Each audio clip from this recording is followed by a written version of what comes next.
Welcome to Suman TV. నేను మీ Suman TV Nag. Bollywood star hero Saif Ali Khan. So అతనికి సంబంధించినటువంటి వాటిలో కనుక మనం చూస్తే కుట్ర జరిగిందా, డబ్బు కోసమే ఇదంతా జరిగిందా, ఎఫ్ఐఆర్లో అసలు ఏముంది, దీనికి సంబంధించినటువంటి పూర్తి వివరాలు ఈరోజు మనతో పాటు హైకోర్టు అడ్వకేట్ అలగిరి రవీంద్రనాథ్ గారు ఉన్నారు. అది వారి మాట్లాడి తెలుసుకుందాం. Hello sir. హాయ్ అండి నాగరాజ్ గారు. సైఫ్ అలీ ఖాన్ బాంద్రా లాంటి పెద్ద ప్రదేశంలో అంటే ముంబైలోనే టాప్ సెలబ్రిటీస్ ఉండేటువంటి ప్లేస్ అది. అక్కడే మనిషికి ప్రొటెక్షన్ లేదు అని అంటే క్వశ్చన్ మార్క్స్ 100 వేసుకోవచ్చని చెప్పడంలో ఏమాత్రం సందేహం లేదండి. అసలు సైఫ్ అలీ ఖాన్ విషయంలో జరిగింది ఏంటి, ఎఫ్ఐఆర్లో ఏం చెప్పబడింది? వెస్ట్ బాంద్రా, ముంబై ఈ ప్రాంతంలో ఒక గేటెడ్ కమ్యూనిటీ, అది కూడా ఈ టవర్స్ ఉన్న కంప్లీట్గా గేటెడ్ కమ్యూనిటీ. ఈ గేటెడ్ కమ్యూనిటీలో హయ్యెస్ట్ సెక్యూరిటీ ఉన్నటువంటి ఒక ప్రదేశం. అటు సీసీటీవీ సర్వేలెన్స్ కావచ్చు, ఫిజికల్గా ఉన్నటువంటి సెక్యూరిటీ కావచ్చు, అత్యంత భద్రత కట్టుదిట్టంగా ఉన్నటువంటి ప్రదేశం ఈ యొక్క టవర్స్, ఫార్చ్యూన్ టవర్స్. ఇందులో 11th and 12th ఫ్లోర్ ఈ రెండు కూడా సైఫ్ అలీ ఖాన్ గారివి. అయితే ఇక్కడ జరిగిన సంఘటనకు సంబంధించి ఎఫ్ఐఆర్లో ఏమి నమోదైంది నేను మీతో వివరించుకునే ప్రయత్నం చేస్తాను నాగరాజ్ గారు. ప్రధానంగా 11th and 12th ఫ్లోర్స్ రెండు కూడా ఈ టవర్స్లో 2 ఫ్లోర్స్ కూడా సైఫ్ అలీ ఖాన్ గారు. ఇందులో టోటల్గా 5 రూమ్స్ పైన ఉంటాయి. ఇందులో 5 రూమ్స్ ఉంటాయని చెప్పి అక్కడ ఆమెతో పనిచేసేటువంటి ఎవరైతే ఈ యొక్క టేక్ కేర్ ఉన్నారో, ముఖ్యంగా ఈయనకి 2 అబ్బాయిలు సైఫ్ అలీ ఖాన్ గారికి, ఒకరు తైమూర్ అలీ ఖాన్ అండ్ జహంగీర్ అలీ ఖాన్. సో జహంగీర్ అలీ ఖాన్ గారికి ఉన్నటువంటి ఎవరైతే టేక్ కేర్ ఉన్నారో ఆవిడ పేరు ఇలియామా ఫిలిప్. ఇలియామా ఫిలిప్ గారే యాక్చువల్గా ప్రత్యక్షంగా ఈ యొక్క సంఘటనలో ఆవిడ పార్టిసిపేట్ చేసిన వ్యక్తి. ఈ సంఘటన సంబంధించి ఆవిడ మాత్రం ఎఫ్ఐఆర్ ఫైల్ చేశారు. అంటే ఆవిడ ఇచ్చినటువంటి రిపోర్ట్ బేస్ చేసుకొని ముంబై పోలీసులు ఎఫ్ఐఆర్ ఫైల్ చేయడం జరిగింది. అయితే ఆవిడ చెప్పినటువంటి ఈ యొక్క ఎంటైర్ స్టోరీ అనేది నేను మీతో బేస్డ్ ఆన్ ద ఎఫ్ఐఆర్ రిపోర్ట్ని మీతో పంచుకునే ప్రయత్నం చేస్తాను. ఎఫ్ఐఆర్లో ఆవిడ చెప్పినటువంటి మాటలు ఏంటంటే, రాత్రి 11 గంటల సమయంలో జహంగీర్ ఖాన్ పడుకునే సమయంలో నేను ఆయనకి కంప్లీట్గా ఆయనకి కావాల్సిన మెడిసిన్స్ ఆయనతో మాట్లాడుకున్న తర్వాత 11 o'clockకి ఆయనకు ఉన్నటువంటి సెపరేట్ రూమ్లో ఆయన నిద్రపుచ్చేసాను. నేను మరలా నా రూమ్కి వచ్చి పడుకున్నాను. అరౌండ్ midnight 2:30 ఆ టైంలో చిన్న సౌండ్ అయింది. బాత్రూంలో లైట్ వెలగడం జరిగింది. అట్ ద సేమ్ టైం మధ్యలో ఉన్నటువంటి ఆ రూమ్కి బాత్రూమ్కి మధ్యలో లైట్, కారిడార్లో కూడా చిన్నగా లైట్ వెలుగుతుంది. ఆ లైట్ చూసి నేను బహుశా కరీనా కపూర్ వచ్చారేమో జహంగీర్ ఖాన్ తోటి, అంటే జహీ అంటారు యాక్చువల్, జహంగీర్ ఖాన్కి జహ్ అని కూడా పిలుస్తారు. సో జహతో మాట్లాడడానికి కరీనా వచ్చారని నేను అనుకున్నాను. నేను మళ్ళీ మాట్లాడకుండా గదిలో పడుకున్నాను. కానీ కాసేపటి తర్వాత అక్కడ జరిగిన సంఘటన ఏంటంటే, నాకు అక్కడ ఏదో కాస్త డౌట్ఫుల్గా వచ్చిన, సస్పెక్ట్ చేసే విధంగా అక్కడ శబ్దాలన్నీ రావడం కనిపించింది. నేను వెంటనే బయటకు వచ్చాను. బయటకు వచ్చేసరికి ఒక అగంతకుడు కంప్లీట్గా ఒక black colour T shirt, black colour jean వేసుకొని, మాస్క్ వేసుకొని, చేతిలో ఒక షార్ప్ హెక్సా బ్లేడ్ అంటారు, అంటే ఈ ఐరన్ రాడ్స్ వాటిని కట్ చేయడానికి వాడే దాన్ని హెక్సా బ్లేడ్ అంటారు. ఒక చేతిలో హెక్సా బ్లేడ్, మరో చేతిలో ఒక స్టిక్ పట్టుకొని ఆయన చాలా అగంతకుడు అడుగు వేసుకుంటూ జహర్ రూమ్ నుంచి కంప్లీట్గా అటువైపు వెళ్తున్నాడు, ఏదైతే కరీనా రూమ్ వైపు వెళ్తున్నాడో నేను గమనించాను. నన్ను చూసి ఇమీడియట్గా అతని మీదకి వచ్చి నన్ను మాట్లాడొద్దు, సైలెంట్గా ఉండు అని చెప్పడం జరిగింది. నీకు ఏం కావాలని చెప్పి అడిగాను. నాకు ₹1 డబ్బులు కావాలి, నాకు పైసా చాహియే మేరకు అని అతను చెప్పాడు. కిత్నా పైసా అని మేము అడిగాను. అడిగితే నాకు 1 crore కావాలని చెప్పి అడిగాడు. ఇమీడియట్గా నేను గట్టిగా సౌండ్ చేసేసరికి మాట్లాడొద్దని చెప్పి నన్ను గట్టిగా చెప్పడం జరిగింది. ఆయన మెల్లగా అటు కరీనా రూమ్లో కదులుతుండగా నేను ఇమీడియట్గా మూవ్మెంట్ చేసుకుంటూ కరీనా రూమ్ వైపు వెళ్తే నా మీద అటాక్ చేయడానికి ప్రయత్నించాడు. ఆ అటాక్ చేసిన సందర్భంలో నేను అక్కడ ఉండే టేబుల్ అన్ని పుష్ చేసేసాను. ఆ టేబుల్స్ అన్ని పడిపోతే నా 2 చేతుల వైపు నేను అడ్డంగా పెట్టుకున్నాను. ఆయన హెక్సా బ్లేడ్ తోటి నా మీద అటాక్ వచ్చిన సందర్భంలో నా 2 చేతులను కూడా అడ్డంగా పెట్టుకున్నాను. అడ్డంగా పెట్టినప్పుడు నా మీదకి అటాక్ వచ్చాడు.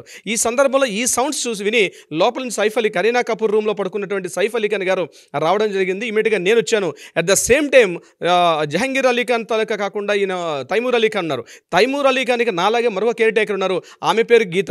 గీత కూడా ఇమీడియట్గా అప్పుడే ఆవిడ కూడా రెస్పాండ్ అయ్యారు. గీత కూడా లేచారు. నేను, గీత, మరోవైపు సైఫ్ అలీ ఖాన్, మేము ముగ్గురం కూడా ఆ ఆగంతకుడిని బంధించే ప్రయత్నం చేశాను. వెంటనే ఏదైతే ఏ రూమ్లోంచి వచ్చానో ఆ రూమ్ వెనుక వైపు నుంచి నేను లాక్ చేసే ప్రయత్నం చేయగానే ఇమీడియట్గా సైఫ్ అలీ ఖాన్ గారు ఎవరు నువ్వు ఎందుకు వచ్చావు అని చెప్పి మాట్లాడడం జరిగింది. అట్ ద సేమ్ టైం ఆగంతకుడు ఈ యొక్క సైఫ్ అలీ ఖాన్ ఇద్దరు కూడా ఒకరి మీద ఒకరు గట్టిగా కలియబడడం జరిగింది. కోట్లాట్లు ఇమీడియట్గా అతను షార్ప్ కొట్టి ఆ హెక్సా బ్లేడ్ తోటి అతని మీద అటాక్ చేశారు. ఇమీడియట్గా ఆయన్ని ముందుగా ఎడమ చేతి వైపు ఉన్నటువంటి ఆయన ఎడమ చేతి వైపు గట్టిగా కొట్టారు. కొట్టిన తర్వాత ఆయన కత్తితో గట్టిగా పొడిచాడు. హెక్సా బ్లేడ్ తోటి గట్టిగా ఆయన హిట్టింగ్ చేశాడు సైఫ్ అలీ ఖాన్ గారికి. ఇమీడియట్గా బ్లడ్డింగ్ వచ్చింది. ఆయన పడిపోయారు అక్కడ.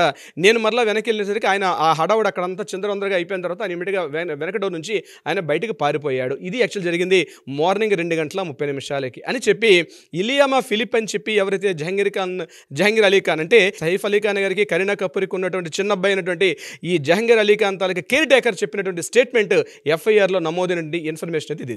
దీన్ని బేస్ చేసుకుని పోలీసులు ఎఫ్ఐఆర్ నమోదు చేశారు. బిఎన్ఎస్ భారతీయ న్యాయ సంహిత ప్రకారం సెక్షన్ 311 అంటే రాబరీ కిందకు వస్తుంది. ఇది section 311. At the same time 312 అంటే రాబరీకి వాడుతున్నటువంటి హత్యా ప్రయత్నం చేయడం, రాబరీకి వాడుతూ ఆగంతకుడు హత్య అంటే డెత్ ఇన్సల్ట్ చేయడం కోసం చెప్పి వాడుతున్న దానికి సెక్షన్ 312 అంటారు. అట్ ద సేమ్ టైం 331(6), 331(7) అంటే హత్యాయత్నం చేయడానికి వాడినట్టు ఆయుధం అతను కంప్లీట్గా అక్కడ దుండగుడు ఆ యొక్క ట్రెస్ పాసింగ్ అంటే ఆ వ్యక్తిగతంగా ఉన్నటువంటి ఏదైతే తన ఇంటిలోకి చొరబాటు యత్నం చేయడం కూడా ఇది సెక్షన్ 331(7) కిందకు వస్తుంది. ఇట్లా 4 సెక్షన్స్ కింద ఎఫ్ఐఆర్ అయితే నమోదు చేయడం జరిగింది నాగరాజు గారు. అయితే ఇది యాక్చువల్గా బేస్డ్ అంతా ఎఫ్ఐఆర్ రిపోర్ట్. దీంట్లో పోలీసులు చెప్పినటువంటి ప్రాథమిక విచారణ ప్రకారం ఏంటంటే ఇది కేవలం ఎవరో ఒక ఆగంతకుడు, ఒక అపరిచిత వ్యక్తి, ఒక అనుమానాస్పద వ్యక్తి డైరెక్ట్గా ఇంట్లోకి ప్రవేశించాడు. ఆ ప్రవేశించడం కూడా ఏదైతే ఎమర్జెన్సీ ఉంటుందో అంటే ఈ హైయెస్ట్ టవర్స్ ఉన్నటువంటి హై రేస్ టవర్స్ ఉన్న బిల్డింగ్స్ ఏం చేస్తారంటే ఈ అగ్నిమాపక అంటే ఫైర్ వ్యాన్ తిరగడం కోసం చెప్పి కొంత స్పేస్ విడిచిపెడతారు. అంటే పిల్లర్ టు వాళ్ళ మధ్యలో కనీసం ఒక 10 మీటర్ స్పేస్ ఉంటుంది. అంటే హైయెస్ట్ రైజ్ టవర్స్ ఉంటాయి కాబట్టి అగ్నిమాపకం ఏమైనా ఫైర్ సేఫ్టీ కోసం చెప్పి వ్యాన్ తిరగడం కోసం చెప్పి అక్కడ మూమెంట్ ఇస్తారు. ఏదైనా హై రేస్ టవర్స్ వల్ల కూడా ఏదైనా ప్రమాదం జరిగితే ఎమర్జెన్సీగా దిగిపోవడం కోసం చెప్పి రెగ్యులర్ స్టేర్ కేస్ కాకుండా లిఫ్ట్ కాకుండా ఎమర్జెన్సీ ఒక స్టేర్ కేస్ అనేవి అది common per master plan approval ప్రకారం ఉంటుంది. అటు నుంచి దొండగుడు ముఖ్యంగా అగంతకుడు వచ్చాడని చెప్పి పోలీసులు చెప్పడం జరుగుతుంది. వచ్చిన పర్సన్ ఒకరా ఇద్దరని ఇప్పటికీ పోలీసులు కన్ఫర్మేషన్ చేయలేదు. మనకు దొరుకుతున్నటువంటి ఇన్ఫర్మేషన్స్ ప్రకారం ఒకరు అంటారు, కొంతమంది ఇద్దరు అంటారు. బట్ ఇచ్చినటువంటి ఎఫ్ఐఆర్ రిపోర్ట్ ప్రకారం అయితే మాత్రం ఒకరు అన్నట్టుగా ఇన్ఫర్మేషన్ అయితే మనకి ఆ ఎఫ్ఐఆర్ బేస్డ్ అంతా రిపోర్ట్ ప్రకారం మనకు తెలిసింది. సో అగంతకుడు అట్ ద సేమ్ టైం ఆ స్టెప్స్ మీద నుంచి పైకి రావడం, at the same time 2:33 6th floor దగ్గర ఉన్నటువంటి సీసీటీవీ పనిచేస్తుంది. ఆ సీసీటీవీ ఫుటేజ్లో అగంతకుడు ఒక black colour T shirt, black colour jean, అదేవిధంగా స్కార్ఫ్ అంటే ఎడమ భుజం మీద ఒక స్కార్ఫ్ వేసుకొని ఒక బ్యాగ్ కూడా అతను హ్యాంగ్ చేసుకుంటూ కిందకి దిగుతున్నాడు. సో ఇది యాక్చువల్గా మనకి పోలీసులు రిలీజ్ చేసినట్టు ఒక సీసీటీవీ ఫుటేజ్. ఇప్పుడు రీసెంట్గా మనకి ఈ వీడియో మనం చేస్తున్న ఈ సమయానికి ఇప్పుడు రీసెంట్గా మనకి ఇన్ఫర్మేషన్ అంటే కంప్లీట్గా ముంబై పోలీసులు ఎంటైర్ రాష్ట్ర మొత్తంగా నగర వ్యాప్తంగా ఉండే సీసీటీవీ అన్నింటిని కూడా చెక్ చేస్తున్న సందర్భంగా అందులో బాంద్రా రైల్వే స్టేషన్ పైన సేమ్ ఈ అగంతకుడు కూడా Bandra railway station foot over bridge మీద కనిపించాడు. అట్ ద సేమ్ టైం ఆయన వసాయి నుంచి నల్సంపూర్ ఉన్నటువంటి ఆ ప్రాంతానికి వెళ్తున్న ట్రైన్ వైపు వెళ్తున్నట్టుగా కూడా కొంత పోలీసు సస్పెక్ట్ చేశారు. జస్ట్ ఇది తాజా వార్త యాక్చువల్గా అంటే ఈ వీడియో మనం చేస్తున్న సమయానికి ఇది పోలీసులు ఏదైతే వ్యక్తి కనిపించాడో అట్ ద సేమ్ టైం మనకు అదే ఫుటేజ్ ఇక్కడ కనిపిస్తుంది. అయితే ఇక్కడ ఈ యొక్క విషయానికి సంబంధించి ఈ సైఫ్ అలీ ఖాన్ గారి ఇంట్లో జరిగిన దాడికి సంబంధించి అనేక రకాల కోణాలు బయటపడుతున్నాయి. ఎందుకు అనేక రకాల కోణాలు బయటపడుతున్నాయంటే నెంబర్ 1 గుర్తుపెట్టుకోవాల్సింది ప్రధానంగా ఏంటంటే ముంబై వెస్ట్ ప్రాంతం ఉన్నది హైయెస్ట్ రిచెస్ట్ ఏరియా ఎందుకంటామంటే బిజినెస్ టైకూన్స్, అదేవిధంగా politicians, highest politicians, at the same time cinema actors కూడా ఉన్నటువంటి ప్రాంతం ఈ బాంద్రా ప్రాంతం. అందువల్ల ఇక్కడ ప్రతి చిన్న కథలకు కూడా నమోదవుతుంటుంది. కానీ విశేషం ఏంటంటే నాగరాజు గారు ఇప్పటికి కూడా ఈయన ఇంట్లో ఏదైతే ఈ యొక్క 11th ఫ్లోర్ 12th ఫ్లోర్లో ఒక్క సీసీటీవీ కూడా లేకపోవడం ఉంది నిజంగా అనుమానాస్పదం దారితీస్తుంది. అంటే ఇది ఈ వ్యక్తి బయట నుంచి వ్యక్తి వచ్చాడా, ఇంత క్లియర్గా ఆయన ఎమర్జెన్సీ స్టేర్ కేస్ ఎక్కడ ఉంటుందన్న విషయం కూడా తెలుసుకున్నాడంటే ఇంతకుముందు ఇంట్లో పనిచేసిన వ్యక్తులు కావచ్చు, లేకపోతే ఈ ఇంటి గురించి పూర్తిగా అవగాహన వ్యక్తి మాత్రమే చేయగలుగుతాడని పోలీసులు కూడా సస్పెక్ట్ చేస్తున్నారు. ఎందుకంటే అంత ఈజీగా ఎక్కడ ఏ డోర్ ఉంటుంది, ఎక్కడ ఏ స్టేర్ కేస్ ఉంటుంది తెలియాలంటే ముందుగా రెక్కి నిర్వహించే అవకాశం కూడా ఉంటుంది. అంటే ఇందులో ఒక వ్యక్తి పార్టిసిపేట్ చేశారా, 2-3 వ్యక్తులు పార్టిసిపేట్ చేశారా అన్న కోణంగా కూడా ఆలోచిస్తున్నారు. ఇది ఒక పాయింట్. నెంబర్ 2 ఏంటంటే ఇటీవల కాలంలోనే మనకు జరిగింది ఈ బిష్నోయ్ గ్యాంగ్ ఎక్కువగా అటాక్ చేశారు ఈ ముంబైలో బాబా సిద్దికి హత్య కేసులో కూడా పొలిటీషియన్ మీద, ముఖ్యంగా సల్మాన్ ఖాన్ గారి మీద కూడా అటాక్ జరిగింది. ఈ 2 హత్యలు కూడా కొంత భయభ్రాంతులను గురి చేస్తుంది సినిమా రంగానికి కావచ్చు, పొలిటికల్ రంగానికి కావచ్చు. అంటే సినిమా రంగాన్ని ఏమాత్రం టచ్ చేసిన ఇమీడియట్గా పొలిటికల్ రంగం దట్టు ఢిల్లీలో అసెంబ్లీ ఎలక్షన్స్ కూడా ఉన్నాయి. దీనికి సంబంధించి ఇటువంటి సంఘటన ఒక నమోదవడం కూడా కొంతవరకు డౌట్స్ రైజ్ చేస్తుంది. ఎందుకంటే ముంబైలో ఏ చిన్న కథలే జరిగినా ఎంటర్ దేశవ్యాప్తంగా కూడా చర్చకు దారితీస్తుంది. ముఖ్యంగా బిష్నోయ్ గ్యాంగ్ చాలా యాక్టివ్గా ఉండడం అనే విషయం మనం తెలుసు, మనం చాలా వీడియోలు కూడా చేసాం. సో దీనికి సంబంధించి ఏమైనా ఆ యాంగిల్ ప్రకారం జరిగింది. ఎందుకంటే సల్మాన్ ఖాన్ గారి మీద కూడా అటాక్ జరిగింది. సో ఆయన ఆల్రెడీ తన సెక్యూరిటీ సిబ్బందిని పెంచుకున్నారు. సో ఇటువంటి ఒక పర్సన్, ఇంత హైయెస్ట్ సెక్యూరిటీ ఉన్న పర్సన్ అంత సెక్యూరిటీ లేకుండా, సీసీటీవీ సర్వేలెన్స్ లేకుండా, ఏమీ లేకుండా ఎలా ఉండడం. అయితే ప్రధానంగా పోలీసు సస్పెక్ట్ చేస్తుంటే ఈ సంఘటనకు 1 వీక్ బ్యాక్ ఈయన స్విట్జర్లాండ్ వెళ్ళారు. సైఫ్ అలీ ఖాన్ గారు తన కుటుంబ సమేతంగా స్విట్జర్లాండ్ వెళ్ళి అక్కడ కొద్ది రోజులు ఉండి ఇటీవల కాలంలో రావడం జరిగింది. సో ఇప్పుడు ఇక్కడ ఎంట్రన్స్లో ఉన్న సెక్యూరిటీ సిబ్బందిని పరిశీలించినప్పుడు ఎవరైతే అగంతకుడు గడిచిన 24 గంటల్లో ఇటువంటి వ్యక్తి మన బిల్డింగ్లో ప్రవేశించదని చెప్పి అక్కడ ఉన్న సీసీటీవీ ఫుటేజ్ కావచ్చు, సెక్యూరిటీ సిబ్బంది కూడా చెప్తున్నారు. సో ఇక్కడ పర్సన్ 2 days బిఫోర్ కూడా ఇటువంటి వ్యక్తి కనిపించలేదు. అంటే ఒకవేళ ముందే ఈ పర్సన్ ఆ ఇంట్లో ప్రవేశించి అక్కడ ఉండడం జరిగిందా? ఎందుకంటే వీళ్ళు స్విట్జర్లాండ్ టూర్లో ఉన్నప్పుడే ఈ పర్సన్ అక్కడ దాక్కుని ఉండి ఇటువంటి హత్యా ప్రయత్నాన్ని దారితీశాడా? అంటే ఈ ఒకవేళ 2 days ముందో 3 days ముందో ప్రవేశించినట్లయితే ఆగంతకుడు యొక్క కదలికలను ఏమాత్రం పసిగట్టలేదా? ఇక్కడ పనిచేస్తుండే సిబ్బంది కావచ్చు, సెక్యూరిటీ సిబ్బంది కావచ్చు, లేకపోతే ఇప్పుడు నేను చెప్పిన కేర్ టేకర్స్ కావచ్చు, వంట వాళ్ళు కావచ్చు, పని వాళ్ళు కావచ్చు, ఇటువంటి టోటల్ అందరూ కూడా అంటే అంత 2 days పాటు కనిపించకుండా ఆ పర్సన్ ఉంటాడా? అంటే ఈ యొక్క మొత్తం అంతా కూడా సస్పెక్ట్ చేయాల్సి వస్తుంది.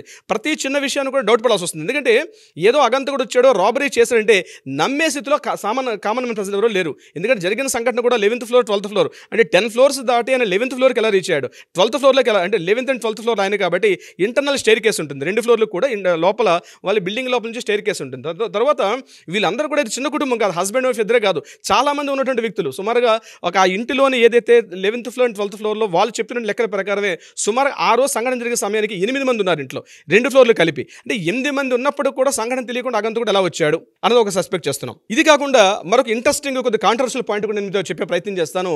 ముఖ్యంగా వీళ్ళ పిల్లలు ఎవరైతే ఉన్నారో తైమూర్ అలీ ఖాన్, అదేవిధంగా జహంగీర్ అలీ ఖాన్, ఈ ఇద్దరికి పేర్లు పెట్టే సందర్భంలో చాలా వివాదాస్పదమైంది. అప్పట్లో సోషల్ మీడియా ప్రచారంలో లేకపోయింది వచ్చాము. కానీ తైమూర్ అనే వ్యక్తి భారతదేశం మీద దాడి చేసి భారతదేశాన్ని భయంకరంగా దోచుకున్న వ్యక్తి. అంటే తైమూర్ అంటేనే భారతదేశానికి విద్వేషగా మాట్లాడుకుంటాం మనం చరిత్ర పుటల్లో తైమూర్ దాడి చేసినప్పుడు. అటువంటి భారతదేశ దోపిడీ దొంగ పేరుని తన కొడుకు పేరు పెట్టుకున్నప్పుడు చాలా వివాదాస్పదం అయ్యాడు Saif Ali Khan. At the same time Jahangir Ali Khan పేరు పెట్టుకున్నప్పుడు కూడా చాలామంది ఇటువంటి విషయాల మీద కూడా చాలా వివాదాలు రేకెత్తించారు. అప్పట్లో మీడియా ప్రచారం చాలా ఎక్కువ జరిగింది, ముఖ్యంగా ప్రింట్ మీడియా అండ్ ఎలక్ట్రానిక్ మీడియాలో. ఇంకా సోషల్ మీడియా అప్పట్లో ఇంకా ఇంత పూర్తిగా ప్రచారం రాలేదు. బహుశా అటువంటి ఏమైనా కోణంలో ఉందని కూడా ప్రయత్నం చేస్తున్నారు పోలీసులు. ఏమైనా అటువంటి సంఘాలు ఏవైనా సంఘ విద్రోహ శక్తులు ఏమైనా ఇటువంటి ప్రయత్నాలు ఏమైనా చేశారా? ఎందుకంటే ఇది మామూలుగా ఎవరో అగంతకుడు వచ్చి చేసే సంఘటన అయితే కాదు. ఖచ్చితంగా దీంతో కుట్ర కోణం దాకి ఉందా? నాట్ ఓన్లీ బిష్ణోయ్ గ్యాంగ్ ఒకటే ఉందా? ఇంకా ఎట్ ద సేమ్ టైం అంటే పొలిటీషియన్స్ ఇటువంటి సంఘటనలు ఏం చేసినట్లయితే సైఫ్ అలీ ఖాన్ గారు మీకు ముఖ్యంగా ఆయన ఆస్తులు మనకు బాగా తెలుసు. సుమారుగా 3,000 కోట్ల పైబడి ఆయన ఆస్తులు తెలుసు. ఏవైనా అంతర్గతంగా ఏవైనా ఆస్తులు గొడవలు ఏమైనా ఉన్నాయా వీళ్ళ మీద, వ్యాపార లావాదేవీలకు సంబంధించి ఉన్నాయా? ఎందుకంటే ముంబై లాంటి ప్రాంతంలో అన్నది ఏ చిన్న సంఘటన జరిగినా, ముఖ్యంగా విఐపీస్ ప్రాంతంలో ఏ చిన్న సంఘటన జరిగినా ఎంటైర్ ముంబై ఒకటే కాకుండా ఇప్పుడు నేను చెప్పినట్టుగా భారతదేశం మీద మొత్తాన్ని కూడా దాని మీద ఒక ఇన్ఫ్లుయెన్స్ ఉంటుంది. కాబట్టి ఇటువంటి సంఘటన జరగడం అనేది కొంత సస్పెక్ట్ చేస్తున్నారు. అంటే అనేక కోణాలు ఉంటాయి. ఏదో ఒక అగంతకుడు వచ్చేసి ఇల్లు చేసేసాడన్న సంఘటన అయితే నమ్మే స్థితిలో ఎవ్వరు కూడా ప్రజలైతే లేరు. నాగరాజు గారు, చూద్దామండి ఏ మేరకు ఉంటుంది అనేది. బట్ దీనిపై అయితే ప్రతి ఒక్కరికి కథనం ప్రకారం కనుక మనం చూసుకుంటే చాలా చర్చలకు దారితీసే అవకాశం ఉందని చెప్పడంలో ఏమాత్రం డౌట్ లేదు. రకరకాల కథనాలు అయితే చూస్తున్నాం మనం. ఓ డౌట్ అయితే డెఫినెట్గా ఉంది, అసలు ఏం జరిగి ఉండొచ్చు, ఎందుకు అని. ఎందుకంటే ముంబైలో, బాంద్రా లాంటి ప్లేస్లో ఇలాంటివి జరుగుతున్నాయి అని అంటే, ఎస్పెషల్లీ సెలబ్రిటీస్ ఉండేటువంటి ఏరియాలో, అది కూడా అక్కడ సీసీ ఫుటేజ్ పనిచేయలేదు అని అంటేనే చాలా రకాలుగా ఆలోచించాల్సినటువంటి క్వశ్చన్ ఇది. చూద్దాం ఏ మేరకు ఉంటుంది అనేది అప్డేట్స్ ప్రకారం అయితే. Anyways thank you so much Ravindranath గారు. Thank you so much Nagaraju గారు.